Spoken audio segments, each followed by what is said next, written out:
I'm Dave Kaiser from CCX Media. Thanks for joining us for this special update from the City of Brooklyn Center. Honored to be joined by Community Development Director, Meg Beekman. Meg, how are you today?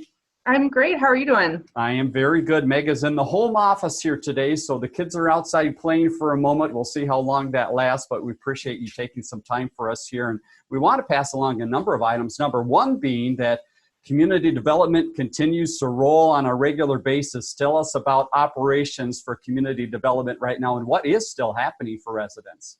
Yeah, absolutely. So I think the message is that the city is still open for business. We continue to process building permits. We're continuing to do inspections. We're continuing to process land use applications. Our inspections department continues to operate. So most of our staff are working from home. Yeah. We do have some inspectors out in the field. We're doing exterior building inspections, really, as usual, with some modifications, of course. Our interior residential inspections for building permits, we've made a lot of changes to. We're doing a lot of virtual inspections for interior work, which is something very new for us. I think when we began that, some of our inspectors were maybe skeptical about how that would work. Sure. But it's actually worked out pretty well. We've gotten good feedback from residents. It's a really efficient way to get an inspection done, and our inspectors, I think, are finding that it's working really well. So we're liking that a lot. And what we're seeing is that the projects that were in the pipeline are continuing to move forward, and we're still seeing interest in development. So I think that is good. City's website, again, a place to go to find out information, again, if there are inspections or other permits or processes, cityofbrooklyn.org, a great place to find information out. We'll mention that a few more times throughout the interview here as ways to engage with the community. Let's talk business for a second, Meg. Talk about small businesses within the city. What have you done to this point to reach out, and what resources have you compiled that are really helpful for businesses? Right. So that's actually been a big focus for us the last few weeks, really a big pivot, actually. Obviously, small businesses have been very directly affected by the stay-at-home order and the closure in a lot of the state. And so we've been following the legislature at the state level and the stimulus package out of the federal level very closely, and really been focused on getting those resources out to our businesses as best as possible. So we have a website that's dedicated to business resources. Right. We've been in direct contact with all of the local businesses that are eligible for the deed funding and made them aware of that and offered assistance in making those applications. We also have contracted with local agencies to help get direct technical assistance to our local businesses to help them navigate better online presence and to help them fill out those applications if necessary. So, we're really monitoring what's happening at the state and federal level, and I think really trying to figure out where the gaps might be, where our local businesses might not be being served, so that we could see if there's opportunities to fill that in at some point in the future. But really, it's been about disseminating that information as best we can so that the local businesses can get access to those programs that do exist.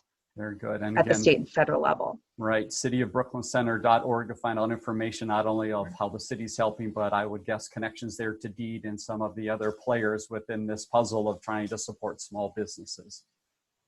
Let's talk finally about engagement opportunities. So residents, here's your chance to stay involved with some of the processes in the City of Brooklyn Center. And Meg, you have some exciting things coming up. Give us a preview of how residents can stay involved. Yeah, we do, and it's been kind of interesting, with our opportunity site redevelopment, which is a massive project that we've been working on.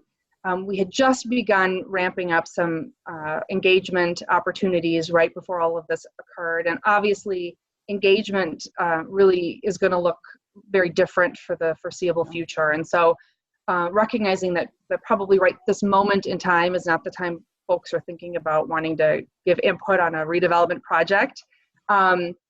but that's going to change at some point, and we'll need to be ready for when that is. So we're developing some tools right now, building out a new website that's more interactive, that's easier for people to navigate and provide input on, with some better mapping tools. We're developing a video that will explain what we're doing on the opportunity site and help direct people to that new website, and really trying to think outside the box of ways that people can engage with online open houses and other ways that we could have, virtual community conversations with folks once this is passed, and people can start thinking a little bit more broadly about how they want to shape their community into the future. And you have a number of engagement tools. Give us a laundry list of ways people can plug in, and there's one that people can actually sign up for and stay on top of this information. Start there and then tell us the whole list. Right, so for more immediate updates, we of course have right on the homepage of our website at brooklyncenter.org, you can go to and click on Notify Me, and you can get updates, regular email updates about what's happening in the city. We have a Polco, which is an online survey tool, so we'll send out questions periodically, and people can respond to those questions electronically. So that's a really easy way to be able to respond quickly to those sorts of things. And then of course our Facebook page, that's a great place to go and follow the city's Facebook page and get updates on social media that way. Very good. So main way to get into all of those is cityofbrooklyn.org. Go to the website and you'll be directed to those different avenues of really staying up to date on a regular basis, because a lot of exciting things happening in the city of Brooklyn Center. Meg, thank you so much for joining us from your home and for all of the work you and your department are doing. And please do keep us up to date if other developments do happen. We will. Thank you so much, Dave. All right. Thanks, Meg. Have a great day. You too. Learn more about The Connection at ccxmedia.org and follow us on social media.